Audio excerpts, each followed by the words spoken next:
당신도 이젠 연금 고수. 안녕하세요. 한국투자증권 퇴직연금본부의 홍성혁 아나운서입니다.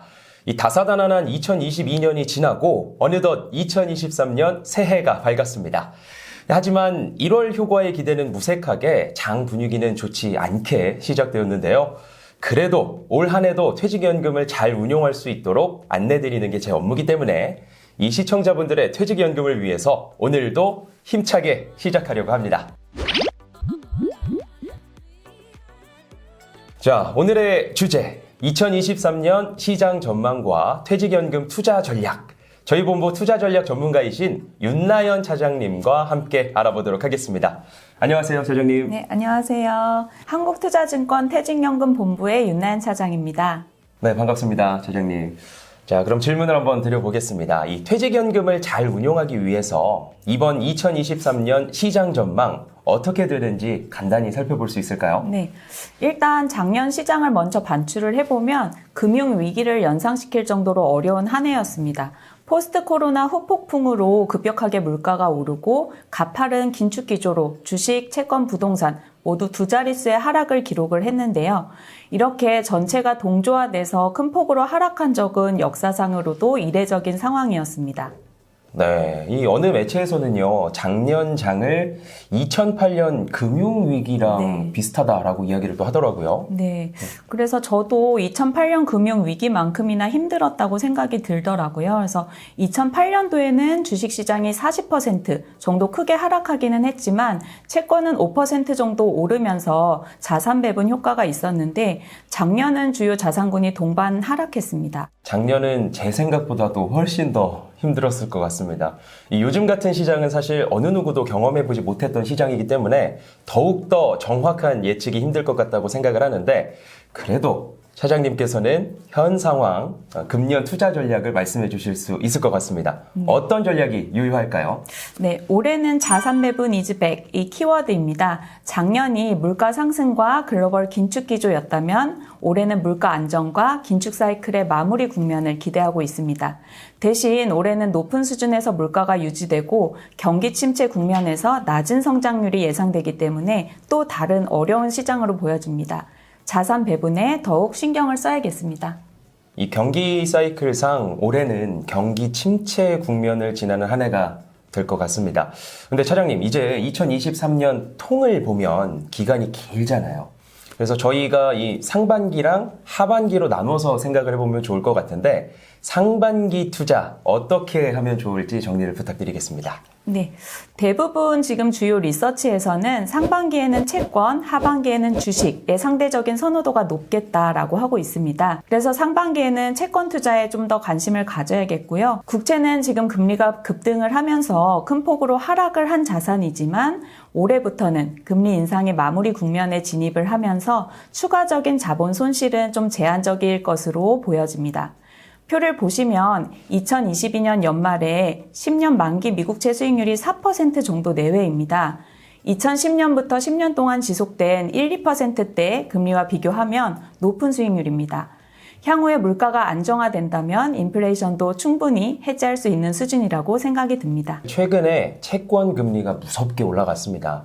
이 방금 상반기는 채권이라고 말씀을 해주셨는데, 하반기는 주식의 선호도가 높다라고 말씀을 해주셨어요. 왜 그런 걸까요? 지금 글로벌 주식이 저평가되기는 했지만 아직 기업 이익에 대한 하향 조정이 추가로 반영될 여지가 있다고 합니다. 그래서 IMF는 2023년 하반기에 글로벌 경기가 저점을 찍고 2024년부터 완만하게 회복을 보일 것으로 전망을 하는데요. 통상적으로 주가는 경기에 선행한다라는 이제 얘기가 있는데, 주가의 저점은 상반기 가능성이 있고 하반기부터는 점차 반등을 기대해 볼 수도 있겠습니다. 자, 그렇다면 정말 많은 분들이 관심을 갖고 있는 주식 투자에 대해서 좀 더 세부적으로 들어가 보겠습니다.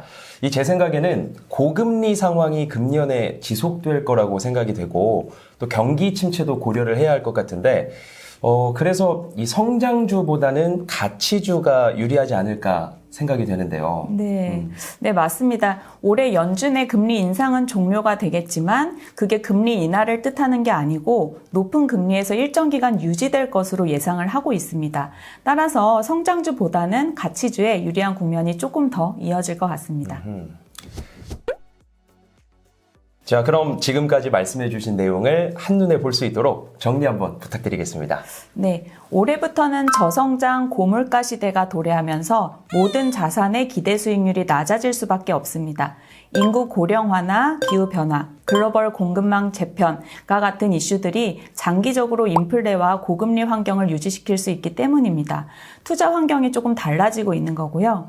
다만 경기 침체 국면은 장기적인 관점에서 채권과 주식에 재진입하는 기회가 될 수도 있겠습니다. 올해는 금리 인상 막바지에 도달하면서 채권이 먼저 회복하고 주식은 리세션 진입 후에 추가적인 하락 가능성도 있어서 하반기를 기대해봅니다. 국가별로 살펴보면 경기에 민감한 한국은 수출이 아직 큰 폭으로 하락을 하고 있고 반도체 경기도 아직이고 달러 강세도 여전하기 때문에 모멘텀이 좀 부족해 보입니다. 한국은행은 기준금리를 올해 상반기에 3.75%까지 인상할 수 있겠고요. 하반기에는 유지할 것으로 전망을 합니다. 미국은 완만한 인플레이션 하락세가 예상되고 연준은 기준금리를 상반기까지 인상해서 5.75% 수준에서 최종 금리에 도달할 것으로 전망하고 있습니다. 미국은 차별화된 경쟁력을 가진 기업들이 많아서 여전히 높은 수준의 순이익을 기록 중이고 향후 고물가 저성장 국면에서 이익 방어력이 좋아 보입니다.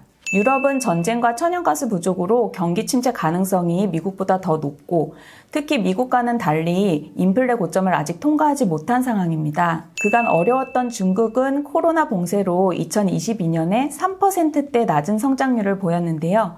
올해는 시진핑 3기 지도부 출범으로 제로 코로나 정책을 폐지하고 부양 정책을 택할 것으로 기대되면서 올해는 경제 성장률이 한 5% 정도 수준에서 기대하고 있습니다. 소비와 경기는 점차 살아나겠지만 여전히 부동산 리스크를 고려해야겠습니다. 대체 투자는 전반적으로 어려울 것으로 보입니다. 다만 주식하고 채권과의 상관관계가 다시 낮아지면서 자산 배분 효과는 기대할 수 있겠습니다. 작년에 공급 차질로 올랐던 유가는 저성장 국면에서 추가적으로 상승할 가능성은 낮아 보입니다. 리츠도 향후에 높은 수준으로 유지될 금리 부담으로 주식 대비 부진할 것을 예상합니다.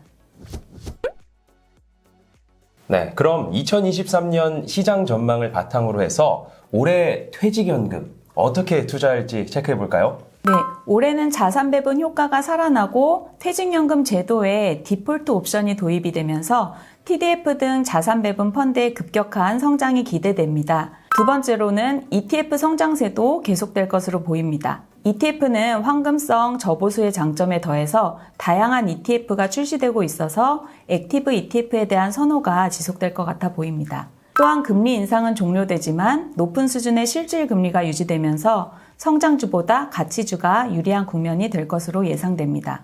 앞선 투자 환경 변화를 고려하면 선진국 시장에 대한 관심을 유지하고 경기 침체를 고려해서 성장 기업보다는 현금 흐름이 풍부하면서도 장기간 배당을 꾸준히 한 퀄리티 배당 성장주에 관심을 가져야겠습니다. 마지막으로 채권 금리가 하향 안전화되는 국면에서 한국 국채 그리고 미국채의 듀레이션을 확대해 볼 수 있겠습니다. 더불어 높아진 채권 수익률에 따른 만기 보유 전략도 유효해 보입니다. 네, 이 차장님께서 말씀해 주신 투자 전략이 어느 정도 정리가 된 것 같습니다.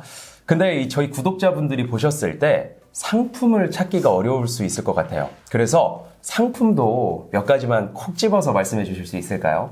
투자 상품은 정말 많은데요. 퇴직연금의 특성상 안정적으로 운용되어야 되기 때문에 전망이 좋아 보여도 너무 공격적인 상품에만 투자하기는 어려울 것 같습니다. 반대로 원리금으로만 운용해서 기회비용을 날려서도 안 되겠습니다. 그래서 원리금 보장형 상품과 자산 배분형 실적 배당 상품을 밸런스 있게 가져가야 됩니다. 확정 금리로 안정성을 가져가고 장기 투자 특성을 고려해서 글로벌 자산 배분으로 기대 수익률을 높이는 투자를 병행해야 됩니다. 최근 원리금 금리는 1월 은행 정기예금 1년물 4% 중반, 저축은행 정기예금은 5% 후반까지도 제공되고 있습니다. 퇴직연금 예금은 일반 예금과는 별도로 예금자 보호가 5천만 원까지 가능하다는 장점이 있습니다. 또 자산 배분형 펀드는 국내와 해외 주식뿐만 아니라 글로벌 채권, 대체 상품까지 분산 투자하고 시장 상황에 맞게 리밸런싱을 하기 때문에 한 번 가입으로 평생 알아서 투자되는 편리한 상품입니다. 저희 계열사 상품으로는 고객의 은퇴 시점에 따라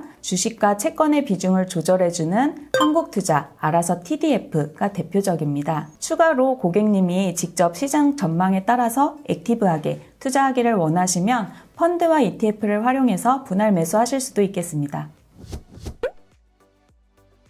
연금, 아는 만큼 보인다. 오늘은 2023년 시장 전망과 퇴직연금 투자 전략을 알아봤는데요. 2023년은 역시 힘든 장이 될 듯 합니다. 하지만 그럼에도 불구하고 2023년 퇴직연금 투자 길잡이를 제시해 주신 윤나연 차장님 덕분에 투자가 잘 이루어질 것 같습니다. 감사의 말씀을 드리겠습니다. 올 한 해는 퇴직연금 운용에서 좀 더 좋은 결과를 얻으실 수 있도록 저희 한국투자증권이 계속 함께 나가겠습니다. 이 영상이 여러분의 편안한 노후에 도움이 되길 바라면서 시청해 주신 여러분께 인사드리겠습니다. 감사합니다.